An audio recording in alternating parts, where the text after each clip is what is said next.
Hey guys, a new banner was just released last night. It's called Wings of Fate and includes 3 heroes, Shigure, Kana, and Hinoka.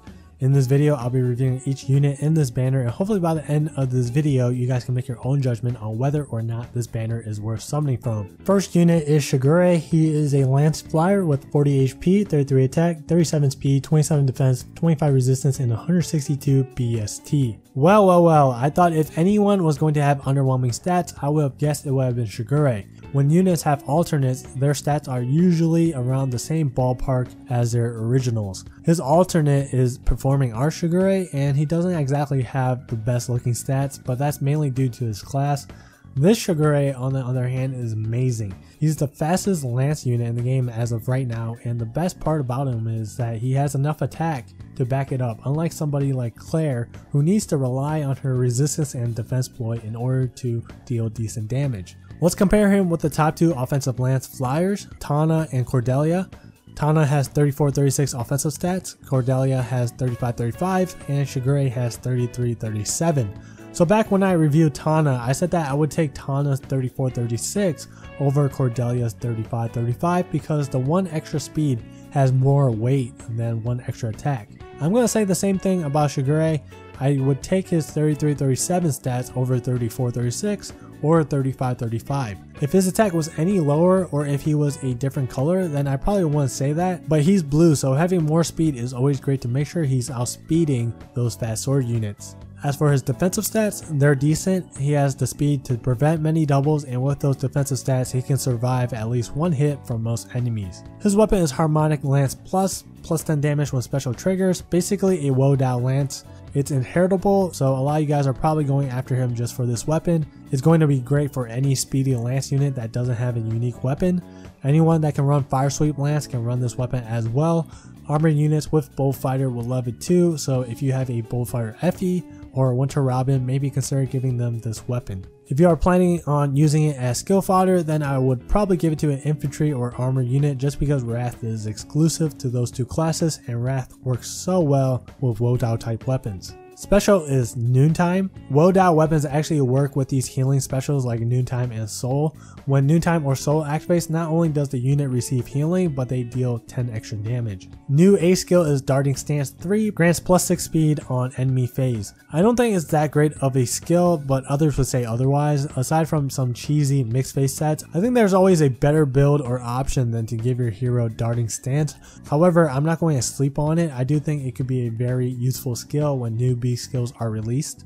Let me know what you think about this skill in the comments. His C skill is Ward Flyers. The other heroes that have Ward Flyers are New Year's Camilla and Minerva. I hope Shigure gets demoted to 4 stars because Ward Flyers needs to be inheritable as 4 stars. You can create so many cool flyer teams with this skill. Shigure is a really solid unit. He's got great offensive stats, potential to be one of the top offensive flyers in the game. Even though I said I would take his 33-37 stats over Tana's 34-36, I still would rather have Tana because she has a unique weapon, so she's a bit more versatile when it comes down to builds. Skills are okay for the most part. The only skill that really stands out is his weapon. To me, Darting Stance is meh, but like I said, some people would think otherwise. As for boons and banes, if you are just planning to summon one of him and that's it, then I think plus speed is probably the best boon to go against plus 10 merged units. But let's say he gets demoted and you plan to plus 10 merge him, then I would probably say plus attack is his best boon. His best bane is res because HP and defense are super boons and he has enough speed to prevent doubles. Next up is female Kana. She's a green infantry Dragonstone user with 40 HP, 30 attack, 34 speed, 33 defense, 26 resistance, and 163 BST. So comparing her with Faye, she has 6 less HP, 3 less attack, 6 more speed, 8 more defense, and 4 less resistance. The 2 are kind of similar, but not really. Kana has the stat line that can go for many different builds. She can use Dark Breath, Wind Sweep, Steady Breath, Warding Breath, Fury Vantage, and she's way better with Wrath than Fury because Kana has higher speed. Her attack is mediocre, so cooldown reduction skills could help her a lot, especially if you're one of those guys that plan to swap her weapon out for Lightning Breath. Nice balanced stat line with high speed and kind of low attack. If I got her, I'd probably go for a mixed phase set.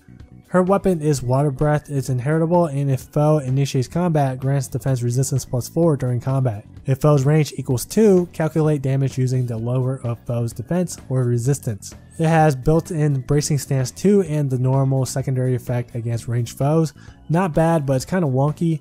It grants defense stats on the enemy phase, so if you want to get the most out of it, you probably want to give her distant counter so she can be a two-way tank. However, the question is it better to give her Lightning Breath with a stat boosting A skill or Water Breath with distant counter? Well, it's definitely less expensive if you go the Lightning Breath route.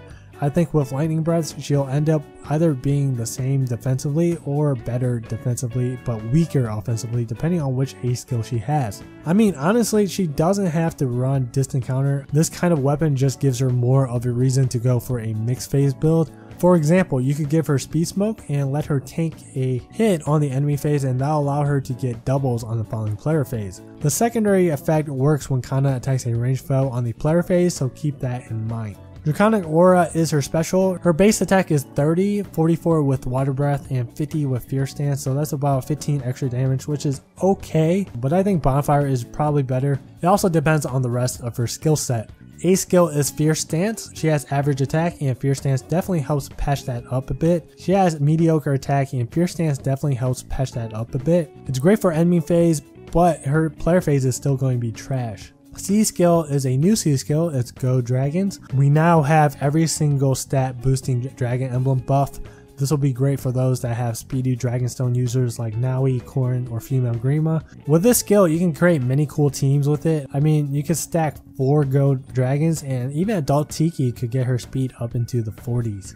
I think she's okay, but I don't want to overrate her. She has the bulk and speed to become a solid mixed tank, but she doesn't pack a punch. In order to bring out her full potential, she'll have to inherit proper skills and be surrounded by the right buffs. I can't really say which boon is the best for her. It depends on what you're trying to do with her. Speed is probably the safest boon, plus res is a super boon, so if you want to go for a mixed tank build, then that's what you'll want. Plus defense is also nice for steady breath melee versus melee builds. Bane depends as well, but I personally would take minus resistance because if I got her, I would probably just use her base skills, and with her base skills I wouldn't use her to tank mages anyways. The extra res does soak a little bit more damage from Dragonstone foes, but I think specializing in her defense would benefit her more. Last unit up the banner is Honkers. She's our first bow flyer, and she has 37 HP, 32 attack, 35 speed, 17 defense, 29 resistance, and 150 BST. Like what I always say, I think colorless units are the best overall nukers because they have no weapon disadvantage, so they are decent against everybody except Raven Tome users. Colorless units that aren't infantry are always great because they have access to powerful emblem buffs. We got a good taste of that from Brave Lyn, but her main strength was her 3-space mobility. Nonetheless, she's still very strong. Halloween Jacob is who I regard as one of, if not the strongest unit in this game. Spring Kagero was the last one we got. She has a strong offensive stat line, but the problem with dagger units in general is their weapon selection. Most of the good dagger weapons are seasonal locked. Now we have Honkers. She has a similar stat line as Brave Lyn, so she's flying Brave Lyn if you want to think of it that way. If you are able to give her proper emblem buffs, she can use all sorts of weapons, Brave Bow, Fire Sweep, or even Slaying Bow. She may not have much debuffing support options like Kagero does, but she has access to better offensive weapons. She even comes with her own unique weapon. It's Warrior Princess. This thing has like 3 effects built in. It's effective against both flying and armored foes, grants 3 speed passively, and it grants 3 attack to all allies within 2 spaces during combat, basically drive attack 2. I had to immediately check the calcs to see how well her default set does versus popular +10 merge armor units with distant counter. Honker dies to many of them in one shot. Some of them include Effie, Chrom, Zelgius, and Winter Chrom. In order for her to survive one counter attack from each matchup, she needs a defense boosting A skill like Fury, Attack Defense Bond, Sturdy Blow, or Steady Blow, and Fortified Flower buffs. With Attack Speed Bond and Fortified Flower, she only dies to Chrom. There is a couple ways around it, and it's to go Wind Sweep or to go all out attack on her to one-shot those armored units without worsening her other matchups. And by the way, if you go one sweep on her, then she actually dies to Winter Tharja on the player phase, so you'll have to bait and kill Winter Tharja on the enemy phase. Special is Luna, which is perfect. I think there's only 2 specials to consider here, is Luna or Mumbo.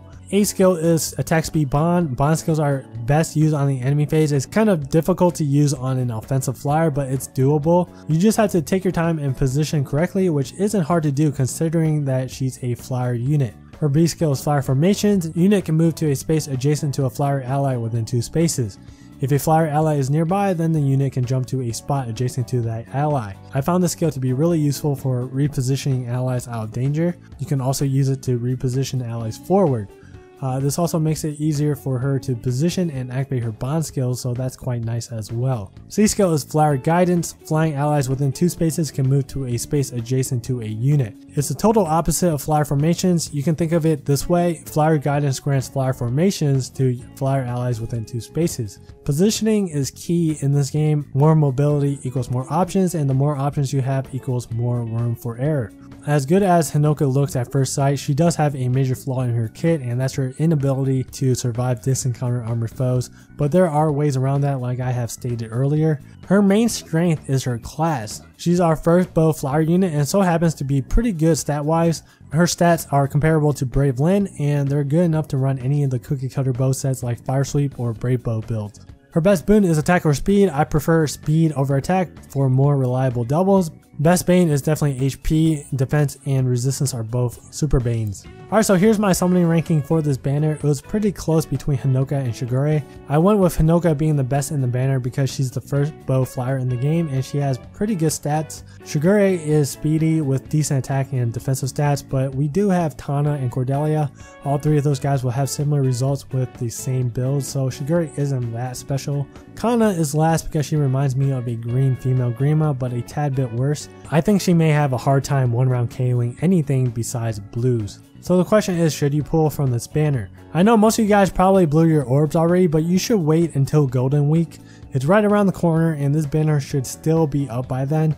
This banner is available for 2 weeks, so yeah, I would definitely wait. That's gonna be it for this video. Hope you enjoyed it, and if you did, please give it a like. I would highly appreciate it. Subscribe for more Fire Emblem Heroes content.